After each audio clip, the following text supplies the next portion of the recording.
नमस्कार, स्वागत है आपका डॉक्टर साहिब में और मैं हूं आपके साथ सौम्या राठी। इस वक्त मेरे साथ बैठे हैं डॉक्टर करुणेश रंजन, जो कि बिहार के सबसे जाने माने हड्डी से जुड़े रोगों के विशेषज्ञ हैं।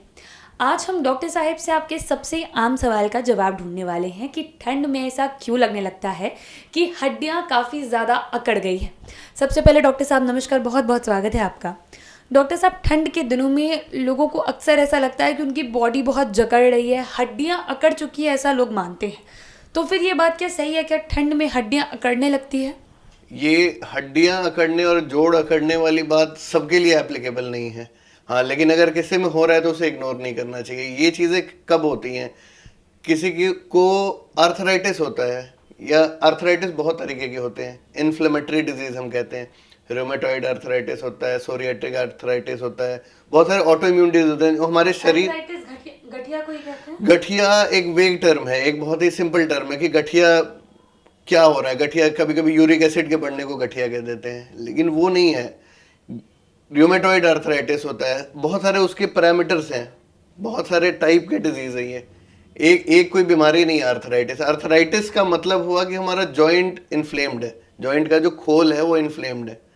तो होता क्या है, उसके बहुत सारे कॉजेज हैं। हमारा शरीर ही कुछ एंटीबॉडीज बनाता है जो कि हमारे जोड़ के अगेंस्ट काम करने लग जाते हैं। तो वैसे कंडीशन में क्या होता है, ये चीज़ें हिडन होती हैं। गर्मियों के दिन में ज़्यादा पता नहीं चलेगा। सर्दियों में क्या होता है, वो जकड़न आपको महसूस होती है। आपके खोल पे जब एंटीबॉडीज काम कर रहे होते हैं, उसको धीरे धीरे वो खराब कर रहे होते हैं, और ये एक सिग्नल है, वार्निंग सिग्नल है। तो आपको इससे सचेत होना चाहिए, आपको दिखाना चाहिए। हम यूरिक एसिड बढ़ा हुआ है, आपको कैसे पता चलेगा? थोड़ी बहुत सूजन आएगी जॉइंट्स में, थोड़ी जकड़न महसूस होगी। अब ये जनरली क्या होता है, ये सर्दियों में ज़्यादा होता है। रूमेटॉइड आर्थराइटिस है, गर्मियों में बहुत कम परेशान करता है, लेकिन सर्दियों में क्या करेगा, वो जकड़न महसूस कराएगा आपको। आप सुबह उठेंगे, लगेगा जैसे कमर जकड़ गया, ये जोड़ जकड़ गए, मेरे हाथ के घुटने जकड़ गए, ये सारी चीज़ें आती हैं। एडवांस स्टेज में तो आपको पूरा पता चल जाएगा कि आपके जोड़ खराब हो गए, लेकिन अर्ली फेज में कैसे पता चलेगा, यही है। किसी को सोरियासिस होता है, स्किन का डिजीज समझते हैं सबकी, ये सोरियासिस मेरे स्किन का डिजीज है। नहीं, सोरियासिस पूरा मल्टी सिस्टम बीमारी है। एक वो स्किन को ही नहीं खराब करता, हमारे जोड़ों को भी खराब करता है।